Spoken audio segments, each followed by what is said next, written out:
Salam sejahtera Bapak, Ibu, serta saudara-saudari semua. Untuk memulai renungan tentang firman Tuhan ini, mari kita bersatu di dalam doa. Tuhan Allah Bapa di surga yang melebihi segala akal, hati, dan pikiran kami, umat manusia, berfirmanlah kepada kami sebab kami bersedia untuk mendengar, dan atas pertolongan Roh Kudus mampukan kami agar boleh melakukan firman-Mu itu dalam hidup kami sehari-hari. Hanya dalam nama Tuhan Yesus kami bermohon kepadamu. Amin. Sebagai nas renungan firman Tuhan hari ini diambil dari Yosua 1 ayat 5 yang berbunyi, "Seorang pun tidak akan dapat bertahan menghadapi engkau seumur hidupmu, seperti aku menyertai Musa. Demikianlah aku akan menyertai engkau. Aku tidak akan membiarkan engkau dan tidak akan meninggalkan engkau." Sebagai tema yang diangkat dari nas renungan kita ini adalah janji penyertaan Tuhan itu nyata ditepati. Penyertaan Tuhan mutlak diperlukan oleh setiap pribadi, orang yang beriman, orang yang percaya kepada Kristus. Alkitab banyak menceritakan kisah penyertaan Tuhan. Di Keluaran pasal 33, Tuhan berjanji akan mengutus seorang malaikat untuk memimpin bangsa Israel menghalau orang-orang Kanaan. Namun ternyata Tuhan tidak menyertai mereka. Ini sebuah kengerian bagi Musa dan bangsa Israel. Pada Yosua 1 ini, Musa telah wafat dan kepemimpinannya digantikan oleh Yosua. Orang Israel dikenal jelas oleh Yosua sebagai bangsa yang tegar tengkuk. Kepemimpinan Yosua adalah tugas berat yang harus ia emban. Ia tahu kepemimpinannya akan dilalui dengan sulit. Yosua harus memimpin bangsa Israel berperang melawan bangsa-bangsa Kanaan yang telah menduduki tanah Kanaan, tanah perjanjian Tuhan itu.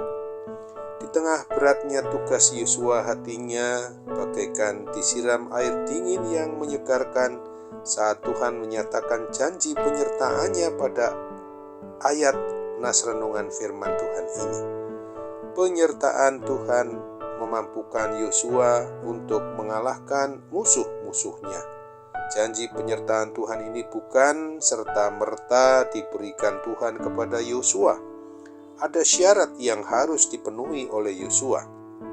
Pertama, ia harus bertindak hati-hati sesuai dengan Taurat yang telah diberikan Tuhan. Kedua, jangan lupa memperkatakan dan merenungkan Taurat itu siang dan malam. Yosua harus memimpin bangsa Israel untuk menaati dan menghidupi perintah Tuhan Allah Yahweh itu. Bila mereka mengabaikannya, maka Tuhan enggan menyertai mereka. Hal ini terbukti saat Ahan mengambil barang-barang yang dikhususkan bagi Tuhan ketika bangsa Israel berhasil mengalahkan Yeriko. Akibatnya Tuhan menghukum bangsa Israel itu dengan dikalahkan oleh bangsa Ai.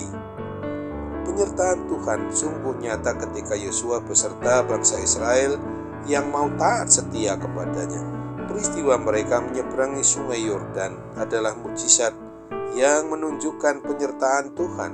Sungai Yordan terbelah menjadi dua sehingga mereka dapat menyeberangi dengan aman saat mereka menaati perintah Tuhan Allah Yahweh itu. Penyertaan Tuhan sungguh dibutuhkan bukan hanya oleh Yosua, tetapi juga oleh kita semua pada masa kini, orang yang mengaku beriman, percaya kepada Kristus, dan bukti nyata orang yang disertai oleh Tuhan, Allah Pencipta, Pemelihara, dan Sang Pemilik atas hidup dan mati kita umatnya ini tidak selalu ditunjukkannya melalui kesuksesan hidup umat manusia. Meskipun berada dalam kesesakan hidup, Tuhan juga bisa menunjukkan penyertaannya. Bukankah Tuhan Yesus Kristus sudah berjanji akan menyertai sampai kepada akhir zaman kepada orang-orang yang mau melakukan perintahnya yaitu perintah agung untuk memberitakan Injil keselamatan kepada semua umat manusia. Amin.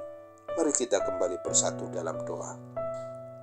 Tuhan Allah Bapa di surga, kami tidak dapat meragukan lagi akan apa yang Tuhan janjikan itu, karena janji penyertaan pemeliharaan Tuhan itu senantiasa nyata ditepati oleh Tuhan sendiri, karena Dikaulah Allah kami, Dikaulah tidak hanya menciptakan kami tetapi senantiasa memelihara, membimbing kami, menyertai kami yang tidak pernah Tuhan luputkan dalam hidup kami, karena kami bisa hidup dihidupi oleh Tuhan.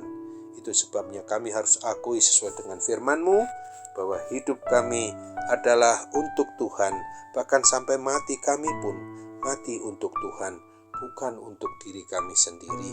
Ketika kami juga saat ini sedang mengalami pergumulan berat maupun ringan yang saat ini sedikit banyak mengganggu tentang kesetiaan, tentang ketaatan kami untuk mengandalkan Tuhan itu.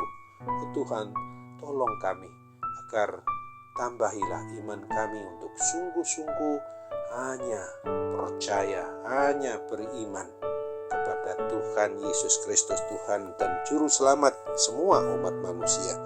Maka kini ketika kami juga sedang bergumul tentang sesuatu yang khusus yang membuat kami kadang-kadang terfokus terhadap semua pergumulan itu, maka sudah semestinya kami harus mengandalkan Tuhan. Bagaimana kami fokus di mana Tuhan senantiasa satu-satunya yang harus dan dapat menolong kami untuk memperoleh jalan keluar bagi setiap persoalan, bagi setiap permasalahan maupun pergumulan hidup kami. Sambut apalah akan harapan kami. Dengan penuh iman kami mau percaya bahwa Tuhan akan mengabulkan doa kami sesuai dengan kehendak-Mu. Hanya di dalam nama Tuhan Yesus kami mau berdoa dan bersyukur kepada-Mu. Amin.